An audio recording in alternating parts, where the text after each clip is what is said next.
नमस्कार, आप सभी का स्वागत डीडी न्यूज़ पर। आपके साथ मैं हूं मुकुल शर्मा। तमाम खबरों से आपको रूबरू कराएंगे, लेकिन सबसे पहले नजर डालते हैं हेडलाइंस पर। राष्ट्रीय अंतरिक्ष दिवस पर पीएम मोदी का संदेश, कहा अपना अंतरिक्ष केंद्र स्थापित करेगा भारत। मिशन गगनयान का भी किया जिक्र।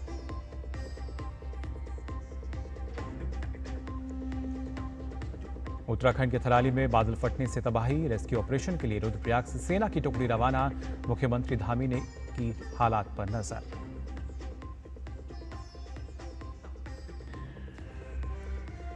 पहाड़ों पर भारी बारिश के कारण जनजीवन पर असर, उत्तराखंड समेत हिमाचल में अगले कुछ दिन भारी बारिश का अलर्ट। कई इलाकों में भारी से बहुत भारी बारिश की चेतावनी।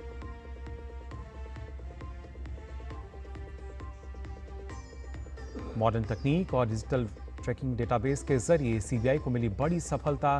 बैंक धोखाधड़ी के फरार घोषित आरोपी दिनेश गहलोत को नोएडा से किया गिरफ्तार।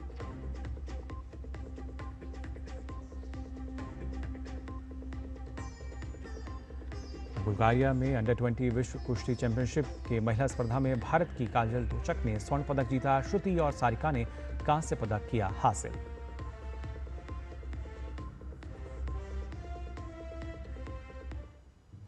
प्रधानमंत्री नरेंद्र मोदी ने अंतरिक्ष विज्ञान के क्षेत्र में देश की उपलब्धियों की सराहना की है।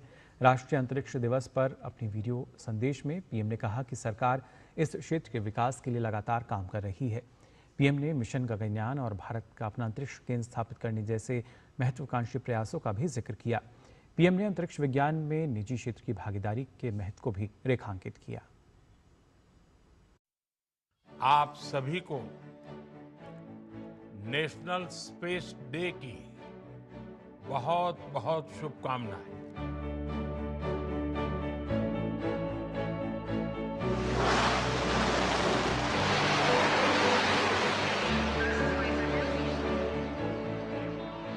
दो साल पहले ही भारत पहला ऐसा देश बना था जिसने चंद्रमा के साउथ पोल पर पहुंचने का इतिहास रचा। हम स्पेस में डॉकिंग, अनडॉकिंग की क्षमता रखने वाले दुनिया के चौथे देश भी बन गए हैं। अभी 3 दिन पहले ही मेरी ग्रुप कैप्टन शुभांशु शुक्ला से मुलाकात हुई। उन्होंने इंटरनेशनल स्पेस स्टेशन पर तिरंगा फहराकर हर भारतीय को गर्व से भर दिया।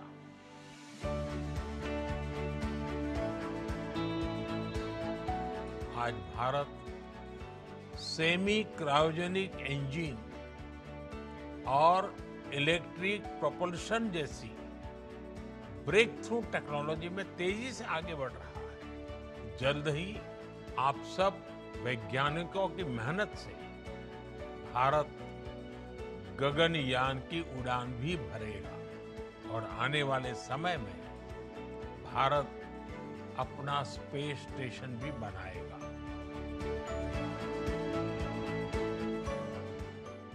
एक समय था जब स्पेस जैसे फ्यूचरिस्टिक सेक्टर को देश में अनेक पाबंदियों से बांध दिया गया था। हमने इन बेड़ियों को खोला। हमने प्राइवेट सेक्टर को स्पेस टेक में परमिशन दी और आज देखिए देश में 350 से ज्यादा स्टार्टअप स्पेस टेक के इनोवेशन और एक्सेलरेशन का इंजन बनकर उभर रहे हैं। स्पेस डे के दिन मैं देश के स्पेस स्टार्टअप से कहूंगा, क्या हम स्पेस सेक्टर में अगले 5 वर्षों में 5 यूनिकॉर्न खड़े कर सकते हैं? अभी हम भारत की धरती से साल में 5-6 बड़े लॉन्च देखते हैं। मैं चाहूंगा कि प्राइवेट सेक्टर आगे आए और अगले 5 साल में हम उस स्थिति में पहुंचे कि हर साल 50 रॉकेट लॉन्च कर पाए, हर सप्ताह एक। इसके लिए देश को जिन नेक्स्ट जन रिफॉर्म की जरूरत है वो करने का सरकार का इरादा भी है और इच्छा शक्ति।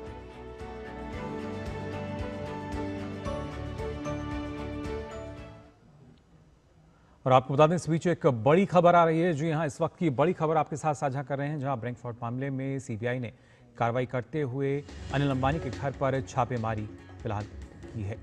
इस वक्त की बड़ी खबर, अनिल अंबानी के ठिकानों पर छापेमारी की है सीबीआई ने, और इसी मामले में पहले ईडी ने पूछताछ भी की थी। 17,000 करोड़ के बैंक फ्रॉड का ये पूरा मामला है, जिसके चलते सीबीआई की रेड हुई है अनिल अंबानी के ठिकानों पर। अनिल अंबानी और उनके सहयोगियों के परिसर पर फिलहाल छापेमारी की गई है।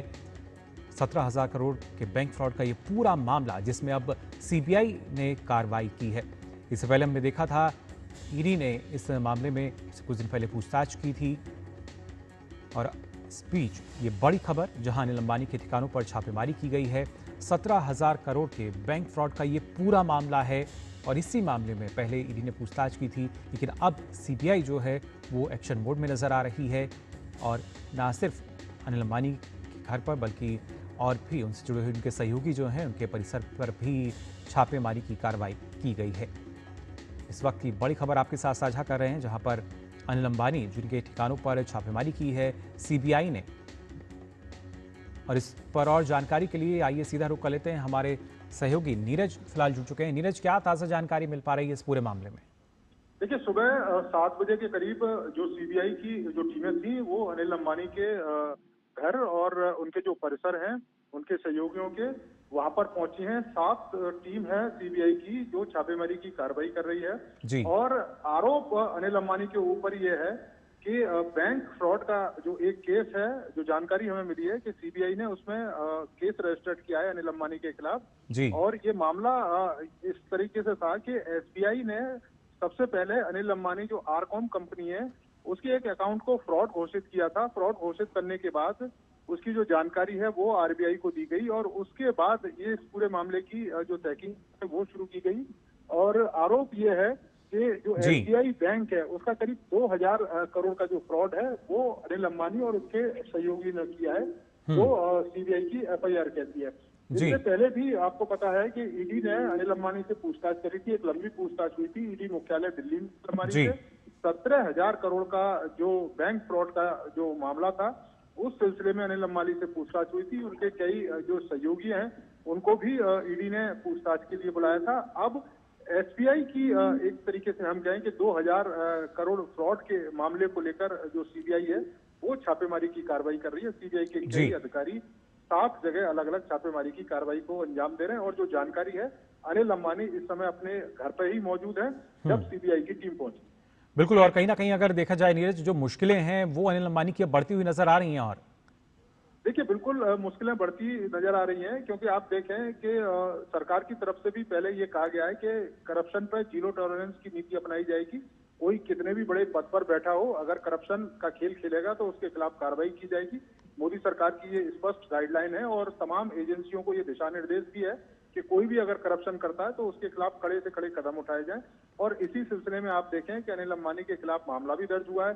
अनिल अंबानी को पूछताछ के लिए ईडी ने भी बुलाया है। अब सीबीआई ने एक नया केस दर्ज किया है और उसी सिलसिले में छापेमारी की कार्रवाई चल रही है। तो हम कह सकते हैं कि अनिल अंबानी की मुश्किलें बढ़ती हुई प्रतीत हो रही हैं, क्योंकि करप्शन के खेल में चारों तरफ से गिरते हुए प्रतीत हो रहे हैं। क्योंकि कई सारे सवाल हैं जो उनसे पूछे गए थे ईडी ने जब पूछताछ की थी कि क्या आपने शेल कंपनियां बनाई थी, जो पैसा बैंकों से लिया गया था वो पैसा क्या शेल कंपनियों को ट्रांसफर किया गया था, कौन कौन अधिकारी हैं इस पूरे खेल में शामिल हैं, क्योंकि बैंक के भी कुछ अधिकारी इस खेल में शामिल थे। और ईडी ने उन बैंक के कर्मचारियों को भी आने वाले समय में पूछताछ के लिए बुलाने की बात कही है। तो मुझको लगता है कि अनिल अंबानी अब गिरते हुए प्रतीत हो रहे हैं। अब सीबीआई ने एक नया केस रजिस्टर कर छापेमारी की कार्रवाई को अंजाम दे रही है। बिल्कुल नीरज, और ना सिर्फ जैसा आपने कहा है कि जो मुश्किलें हैं बढ़ेंगी, बल्कि जो बैंकर्स हैं, क्योंकि अब प्रयास यही है कि कैसे हम करप्शन को खत्म कर सकते हैं। सरकार जिस तरह की नीति अपना रही है उसके चलते कहीं ना कहीं जो बैंक्स हैं उनके लिए भी एक बड़ा संदेश ये है कि अगर इस तरह की कोई भी ज़ाहिर तौर पर घटना हुई है तो अब जवाबदेही बैंक की भी होगी। देखिए, बिल्कुल जवाबदेही है, और हम पूरी तरीके से बैंक को ही दोषी नहीं ठहरा सकते, क्योंकि इस तरह की कार्रवाई करने के लिए कुछ अधिकारियों को रिश्वत दी जाती है। कुछ अधिकारियों को इस तरह से रिश्वत देके फर्जी जो डॉक्यूमेंट्स हैं वो तैयार करवाए जाते हैं, फर्जी डॉक्यूमेंट्स को सबमिट किया जाता जी। है। और ये भी हमने देखा है कि कई सारे अधिकारी इसमें गिरफ्तार भी हुए हैं। और अनिल अंबानी के केस में भी ऐसा ही लगता है कि कई सारे जो बैंक के खासतौर से अधिकारी थे, वो इस करप्शन के खेल में शामिल थे, क्योंकि फर्जी ईमेल बनाए गए, फर्जी अकाउंट बनाए गए, शेल कंपनियों के खाते बनाए गए, जी। जो 17,000 करोड़ की जो रकम है वो अलग अलग कंपनियों में ट्रांसफर की गई। तो उसमें कई सारे बैंक के कर्मचारी भी शामिल हैं। तो निश्चित तौर पर जवाबदेही तय होगी और जो भी इस खेल में शामिल होगा उसके ऊपर कार्रवाई की जाएगी। जी बिल्कुल नीरज, आप लगातार हमारे साथ जुड़े रहिए। हमारे सहयोगी मुंबई से योगेश शीतल भी हमारे साथ जुड़ चुके हैं। योगेश, आपसे भी जानना चाहेंगे किन किन जगहों पर फिलहाल सीबीआई की जो टीम है वो छापेमारी कर रही है। योगेश, आवाज मिल पा रही है आपको? फिलहाल संपर्क हमारा योगेश के साथ नहीं हो पा रहा है, लेकिन लगातार जिस तरीके से हमारे संवाददाता नीरज बता रहे थे कि किस तरीके से ये पूरा मामला, जिसमें पहले ईडी ने भी जाहिर तौर पर पूछताछ उनसे की थी, कई घंटों तक जो पूछताछ है वो चली थी, और कहीं ना कहीं अब देखा जाए तो नीरज, खासतौर से सीबीआई का जो एक्शन मोड है वो यहाँ नजर आ रहा है। और जिस तरीके से आपने बताया, करीब उनके जो सहयोगी हैं, इससे पहले भी करीब 20 से 25 लोग थे जिन पर लगातार ईडी ने जिनसे पूछताछ भी की थी। देखिए, बिल्कुल कई करीबियों से पूछताछ हुई थी और ईडी ने इस मामले में कुछ लोगों को गिरफ्तार भी किया था और आमने सामने बैठाकर अनिल अंबानी से वो पूछताछ भी की गई थी। बड़ी लंबी वो पूछताछ चली थी और कई सारे जो सवाल हैं उनके जवाब अनिल अंबानी से मांगे थे। और ईडी का ये कहना है कि अभी हम अनिल अंबानी के जवाबों से पूरी तरीके से संतुष्ट नहीं है, क्योंकि कई सारी चीजों को वो एक तरीके से गुमराह कर रहे हैं, बता नहीं रहे हैं और अपनी जो बात है बार बार बदल रहे हैं। और जब उनसे पूछा गया था क्या शेल कंपनियां हैं, तो उनका ये कहा गया था कि मेरी ऐसी नॉलेज में नहीं है। किन किन अधिकारियों को रिश्वत दी गई थी कि मेरे जो कर्मचारी हैं वो डील करते हैं, मुझे नहीं मालूम है। तो कुल मिलाकर ईडी है उसकी जांच में पूरी तरीके से सहयोग नहीं कर रहे थे। यही कारण है कि ईडी का ये कहना था कि आने वाले समय में अनिल अंबानी को पूछताछ के लिए भी ईडी बुला सकती है। उनके जो सहयोगी हैं जिन्होंने इस करप्शन के खेल को खेला था और उनके इस काले कारनामे में अपनी कह सकते हैं कि जो भूमिका है वो निभाई थी, उनको भी सीबीआई और ईडी जल्दी पूछताछ के लिए बुला सकती है और आमने सामने बैठा के जो पूछताछ का सिलसिला है वो ईडी कर सकती है। तो हम कह सकते हैं कि इनके सहयोगियों पर भी जो शिकंजा है वो कसता हुआ प्रतीत हो रहा है, क्योंकि ईडी के साथ साथ अब सीबीआई भी इस मामले को देख रही है।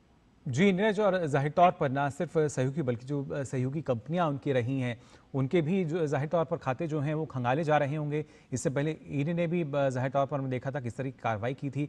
और एक बार फिर रुख कर लेते हैं, हमारे संवाददाता योगेश शीतल जो है मुंबई से हमारे साथ जुड़ चुके हैं।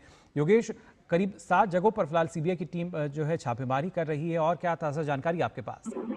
देखिए, जो कप पैरेड सेविंग स्थित उनका आवास है वहाँ पे छापेमारी चल रही है। सुबह 7:30 बजे से जो स्थानीय जानकारियां सुबह 7:30 बजे से सीबीआई की टीम वहाँ पे छापेमारी करी है। इसके साथ ही जो भी इससे जुड़े हुए व्यवसायिक संस्थान है, क्योंकि जो ट्रेस है बेसिकली मनी, क्योंकि मनी लॉन्ड्रिंग का भी मामला पहले भी ईडी ने पूछताछ किया है अनिल अंबानी से, तो जो ट्रेसेज हैं, जो मनी का ट्रेस है, उस ट्रेल को भी बेसिकली जो है वो खंगालने की कोशिश जो एजेंसियां कर रही है। और यही वजह है कि कई अलग अलग ठिकानों पर इस वक्त जो है छापेमारी चल रही है। हालांकि आधिकारिक तौर पर अभी केंद्रीय अन्वेषण ब्यूरो के द्वारा कुछ नहीं कहा गया है, लेकिन छापेमारी के उपरांत हो सकता है कि एक प्रेस मीट या फिर मीडिया वक्तव्य जो है वो जारी की जाए। इससे पहले यहाँ की जानते हैं कि पूरा जो मामला है वो 17,000 करोड़ रुपए से ज्यादा का पूरा मामला है। और जिस तरीके से जो बैंक्रप्सी कोड के तहत जो रिसॉल्वेंसी की जो प्रक्रिया है वो ऑलरेडी इस वक्त चल रही है। तो ये जो डेवलपमेंट है ये इसलिए महत्वपूर्ण है क्योंकि सीबीआई का जो अब जो सीबीआई जो इस मामले में जो रेड करेगी उसके बाद क्या मटेरियल निकल के आते हैं सामने, और ईडी ने पूछताछ में जो भी लिया है कन्फ्रंटेशन के बाद मुझे लगता है कि इस बारे में जो है और ज्यादा गहराई से जांच की संभावना जो है वो भी खुल जाएगी। जी बिल्कुल। और इसके साथ साथ योगेश, अगर जिस तरीके से लगातार हमने देखा था ईडी ने भी उनसे जो पूछताछ की थी, लेकिन पूरा ये जो मामला है 17,000 करोड़ रुपए का, क्या इसके साथ साथ जो पूछताछ है कुछ बैंक के जो बैंकर्स हैं उनसे भी की जाएगी? देखिए, 13 जून को जब ये इसको फ्रॉड डिक्लेयर किया गया था स्टेट बैंक ऑफ इंडिया के द्वारा, क्योंकि जो आरबीआई का जो मास्टर डायरेक्टर थे फ्रॉड रिस्क मैनेजमेंट के तहत जो वो बैंक अप्रूवल जो पॉलिसी है, जो आरबीआई की पॉलिसी है, उसके तहत जो उनको फ्रॉड डिक्लेयर किया था एसबीआई के द्वारा। तो ये देखिए, ये बिल्कुल एक जांच का विषय है। ये चीजें हालांकि जो है वो संभावना पर निर्भर करती है। आप संभावना जता सकते हैं कि ऐसा हो सकता है, लेकिन एसबीआई की तरफ से अगर इनको फ्रॉड डिक्लेयर किया गया है तो बैंक की एक आंतरिक जो होती है जांच जो कमेटी होती है वो भी रहती है। उसकी तरफ से, बैंक की तरफ से चीजें बाहर अब तक नहीं आई है। सूत्रों के हवाले से आप चाहे तो वो टिप्पणी कर सकते हैं, लेकिन फिलहाल मुझे लगता है कि जब तक सीबीआई की तरफ से कुछ नहीं कहा जाता, अगर बैंक का नाम अगर अभी क्योंकि इसमें सीबीआई की तरफ से कुछ भी नहीं कहा गया है, अगर सीबीआई कहती है कि हाँ बैंक के कुछ लोग हैं जिनके खिलाफ भी छापेमारी की गई, तभी मुझे लगता है कि इस बात का जिक्र करना सही होगा। क्योंकि स्टेट बैंक ऑफ इंडिया एक रिस्पॉन्सिबल बैंक है और इस तरह के मामले हमने पहले भी देखे हैं कई सारे बैंक में, चाहे वो आप येस बैंक का मामला देख लीजिए, आईसीआईसीआई बैंक का, हमने चंदा कोचर का पूरा मामला देखा, कई ऐसे मामले हुए हैं। लेकिन जब तक उस तौर पर सीबीआई या ईडी की तरफ से नहीं कहा जा सकता, मुझे लगता है इस बारे में फिलहाल टिप्पणी नहीं करनी चाहिए। जी बिल्कुल। साथ ही नीरज, आपसे भी जानना चाहूंगा, क्योंकि जैसा आपने कहा कि लगातार कोशिश अब यही है और योगेश भी बता रहे हैं कि हर वो तार खंगालने की कोशिश है कि कहां तक ये जो पूरा मामला सामने आया है, कहां तक ये पहुंच रहा है, कौन कौन से उनके सहयोगी इसमें संलिप्त हैं, उनके खिलाफ ना सिर्फ पूछताछ की गई बल्कि जो छापेमारी भी है वो चल रही है। क्या माना जाए, क्या और भी कोई नई जानकारी जो है वो इस छापेमारी में निकल कर आएगी? नीरज, आवाज मिल पा रही है आपको? आपको मेरी आवाज आ रही है? जी नीरज, सुन पा रहे हैं आप हमें? जी बिल्कुल बिल्कुल। जी नीरज, जानना चाहूंगा आपसे, क्योंकि जिस तरीके से जो उनके सहयोगी हैं उनके आवास पर भी जो छापेमारी है वो लगातार चल रही है, योगेश ने जैसा हमें बताया है, क्या ऐसे में माना जाए, क्या कोई पुख्ता सबूत जो है सीबीआई के पास है जिसके बाद जो सीबीआई खासतौर से छापेमारी का जो कार्रवाई है वो चल रही है? देखिए बिल्कुल पुख्ता सबूत हैं, क्योंकि सीबीआई जब भी छापेमारी की कार्रवाई करती है उससे पहले सीबीआई के पास जो जांच आती है, सीबीआई उसकी पूरी एक तरीके से हम कहें कि पूरी तरीके जी उनको देखती है। उसके बाद सीबीआई इसमें प्राथमिकी दर्ज करती है। प्राथमिकी दर्ज करने के बाद ऑफिशियली हम ये कहते हैं कि सीबीआई ने जो अपनी जांच है वो शुरू कर दी है। चूंकि इस मामले में सीबीआई ने एफआईआर दर्ज की है और एफआईआर दर्ज करने का मतलब ये साफ होता है कि सीबीआई के पास इस बात के सबूत हैं कि जो बैंक फ्रॉड का जो मामला है वो अनिल अंबानी और उनके जो करीबी हैं उन्होंने किया है। वो तमाम सबूतों को अपने साथ ले जाकर और उसके बाद सीबीआई छापेमारी की कार्रवाई करती है। बिना एफआईआर, बिना सबूतों के सीबीआई छापेमारी की कार्रवाई नहीं करती। तो सीबीआई के पास सबूत है और यही कारण है कि वो अनिल अंबानी और उनके जो परिसर हैं वहां पर पहुंची है। इसके साथ साथ ही इस खेल में, फ्रॉड के इस खेल में निश्चित तौर पर बैंक के कुछ कर्मचारी भी शामिल रहे होंगे। अभी सीबीआई ये नहीं बता रही है कि उसकी छापेमारी की कार्रवाई कहां चल रही है, लेकिन हाँ जैसे जैसे सबूत मिलेंगे इसमें जो जो कड़ियां जुड़ेंगी, सीबीआई का ये कहना है कि हम उन सभी के पास जाएंगे और अपनी जो जांच है वो मुकम्मल करेंगे और जो भी इस करप्शन के खेल में शामिल होगा उसके खिलाफ कानून के तहत कड़ी से कड़ी कार्रवाई की जाएगी। जी बिल्कुल, और उसी के तहत जो कार्रवाई है वो नजर भी आ रही है। फिलहाल नीरज सिंह और योगेश शीतल, आप दोनों का बहुत बहुत शुक्रिया हमारे साथ जुड़ने के लिए। और फिलहाल बुलेटिन में हम यहाँ रुकने एक छोटे से ब्रेक के लिए, ब्रेक से लौटेंगे तो बात करेंगे उत्तराखंड में मौसम की स्थिति कैसी बनी हुई है। आप बने रहिए डीडी न्यूज पर।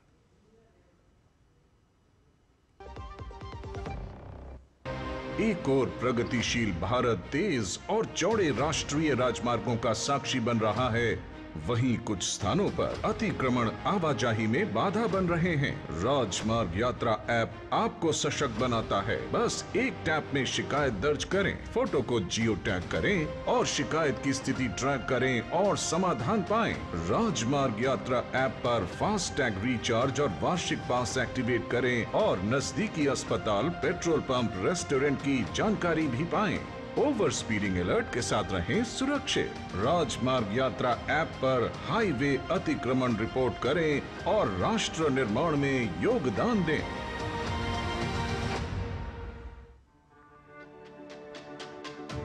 मेरी पसंद, मेरी पसंद,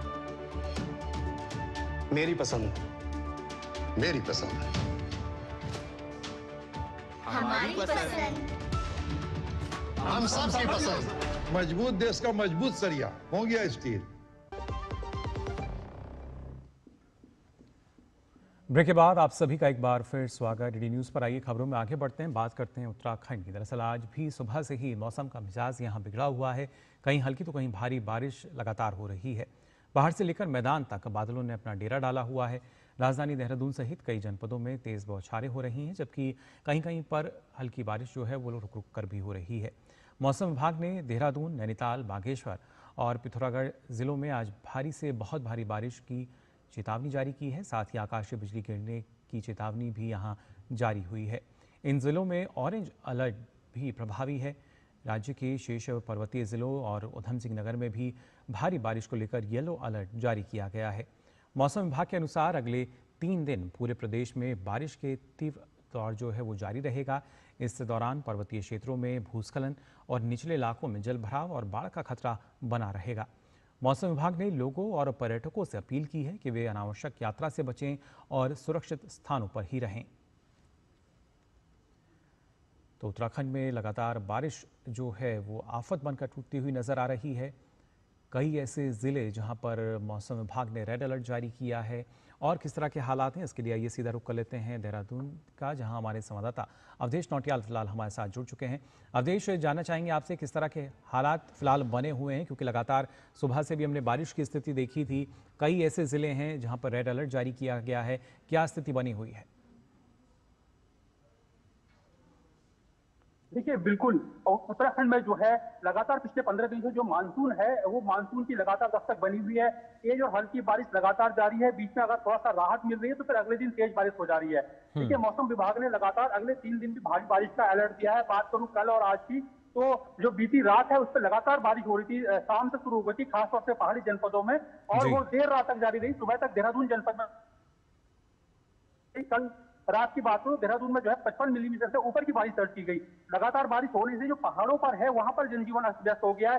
खासतौर से जो उत्तरकाशी, चमोली, रुद्रप्रयाग, जो ये पिथौरागढ़, अल्मोड़ा, जो ये पर्वतीय जनपद है, यहाँ पर खास असर देखने को मिल रहा है। आप थराली को ले लें तो बहुत जो बादल फटने से लगातार बड़ी संख्या में मलबा आने से बहुत सारे घरों को नुकसान पहुंचा है। कई सारे लोग घायल हो गए हैं, कुछ लोगों का भी पता नहीं। तो तमाम चीजें उत्तराखंड में हो रही है, और जो ये आफत की बारिश है ये अगले 3 दिन भी लगातार जारी रहने वाली है। जब हमने मौसम जो निदेशक है डॉक्टर सिया सिंह तोमर से बात की, तो उनका कहना था कि अभी ये मौसम रुकने वाला नहीं है, बीच बीच में बारिश हल्की रहेगी, लेकिन उत्तराखंड को ये मानसून लगातार जो है परेशान करता रहेगा, खासतौर से पर्वतीय जनपदों में। इसके साथ ही अगर यात्रियों की बात करूं तो अभी यात्रियों को भी रुकने के लिए कहा गया है कि यात्री जो है अभी ठहर कर आए, मौसम को देख कर आए, क्योंकि अगले 3 दिन भी बारिश रहेगी। और उसके बाद भी अभी जो अलर्ट है, अभी मौसम साफ होता हुआ दिखाई नहीं दे रहा है। देहरादून में हालांकि अभी जो बादल है वो आसमान में लगातार छाए हुए हैं, लेकिन थोड़ी सी धूप खिली है। थोड़ा जो पहाड़ पे भी जो, अगर मैं थराली की बात करूं तो वहां पर भी जो एसडीआरएफ, एनडीआरएफ तमाम टीमें पहुंच गई हैं। जो राहत और बचाव कार्य हैं वो युद्ध स्तर पर शुरू हो गए हैं। मुख्यमंत्री खुद लगातार मॉनिटरिंग कर रहे हैं पूरी चीजों की। और अभी भी हम बाहर हैं तो अंदर आपदा की मीटिंग चल रही है। जो सचिव विनोद कुमार सुमन है वो लगातार अधिकारियों के साथ, लगातार टीम वर्क के साथ उनसे पूछते हैं कहाँ जनपद से, कहाँ से जो ये लगातार जो दुर्घटना है या प्राकृतिक आपदा जो नुकसान है उसका आकलन किया जा रहा है। तो यहाँ पर स्वास्थ्य विभाग, ऊर्जा विभाग, पेयजल और जो तमाम जो विभाग है, कोऑर्डिनेट लोक निर्माण विभाग, वो लगातार समन्वय स्थापित किए हुए हैं। जगह जगह जो सड़कें बंद है उन सड़कों को खोला जा रहा है। जी बिल्कुल अवधेश, का ऐसे में जो पर्यटक हैं उनके लिए भी किसी तरह की एडवाइजरी जारी की गई है? देखिए, बिल्कुल पर्यटकों के लिए साफ तौर से कहा गया है कि अभी यात्रा जो है यात्रा मार्ग पर निकले तो जो मौसम है उसका अनुमान लेकर निकले।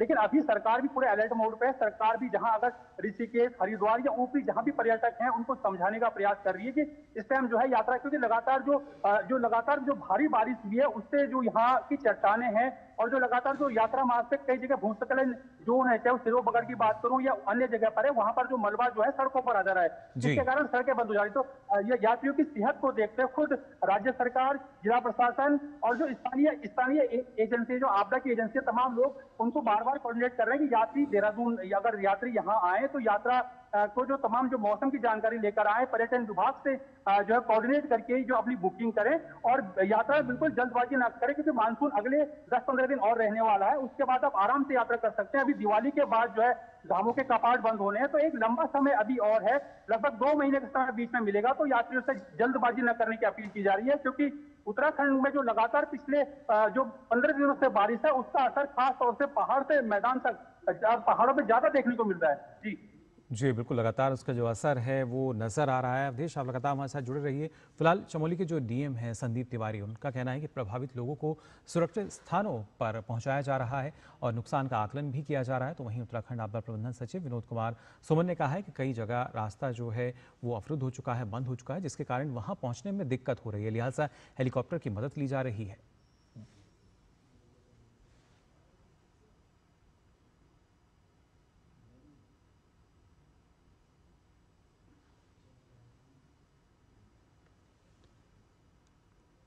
थराली में रात में अतिवृष्टि से जो है थराली शहर हो गया, तहसील परिसर हो गया, सागवाड़ा गांव हो गया, चेपड़ो हो गया, आसपास के इलाकों में काफ़ी अतिवृष्टि हुई, काफ़ी जो नुकसान हुआ है।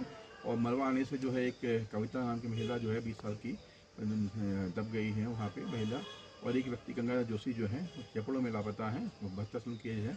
रात में ही हम लोगों ने मूव करा दिया था, DRF की टीम थी, SDRF की टीम थी, DDRF की हमारी टीम थी, मूव करा दिया था क्योंकि रास्ता का ये ब्लॉक हो गया है और इसलिए जो है बहुत दिक्कत हो रही है लोगों को। और बाकी तहसील के स्टाफ जो है, प्रशासन जो है वहाँ लगा हुआ है राहत कार्य में। इसके अलावा हम लोगों ने रिलीफ कैंप बनाए हैं। तो लगातार बारिश की वजह से जनजीवन अस्त व्यस्त है। ना सिर्फ उत्तराखंड बल्कि हिमाचल प्रदेश की भी बात करें तो यहाँ मंडी ज़िले में स्टाफ नर्स का जो वीडियो है वो सोशल मीडिया पर खूब वायरल हो रहा है। ये वीडियो ज़िले की चौहर घाटी की सुधार पंचायत के गढ़ नाले का है। वीडियो क्षेत्र की अगर बात की जाए तो यहाँ तैनात स्टाफ नर्स कमला जो है वो फंते नाले को कूदकर पार करती हुई नजर आ रही हैं। वीडियो में साफ दिखाई दे रहा है कि नाला अपने पूरे उफान पर है और कमला अपने अदम्य साहस का परिचय देते हुए पत्थरों पर कूदकर इसे पार कर रही हैं। टिक्कर गांव की रहने वाली स्टाफ नर्स कमला ने बताया कि उन्हें ड्यूटी के लिए सुधार पंचायत सामुदायिक स्वास्थ्य केंद्र में जाना था। पिछले दिनों क्षेत्र में भारी बारिश के कारण जो फुट ब्रिज था वो टूट गया था, जिसके कारण अब रोज़ाना ड्यूटी पर पहुंचना उनके लिए मुश्किल हो रहा है और ड्यूटी पर रोज़ाना करीब 4 किलोमीटर का रास्ता उन्हें तय करना पड़ता है। और उसके साथ साथ अगर देखा जाए तो अपनी जान की परवाह किए बगैर वो फंते नाले को कूदकर लगातार अपने जो काम है उसको कर रही हैं। आपको बता दें कि पधर उपमंडल के तहत आने वाली दुर्गम चौहर घाटी की सिलाह बुधानी और तरसवाण पंचायत में हाल ही में भारी बारिश के कारण काफ़ी ज़्यादा नुकसान हुआ था और यहाँ कई सड़कें और जो फुट ब्रिज हैं वो बह गए थे, जिसके कारण लोगों को मजबूरी में इन खड्डों और नालों को ऐसे ही पार करना पड़ रहा है। आम लोगों के साथ साथ नौकरी पेशा लोगों को भी आने जाने में परेशानियों का सामना हो रहा है। तो फिलहाल के लिए इस बुलेटिन में बस इतना ही, लेकिन खासतौर से देश और दुनिया की तमाम खबरों के लिए आप देखते रहिए DD न्यूज़। नमस्कार।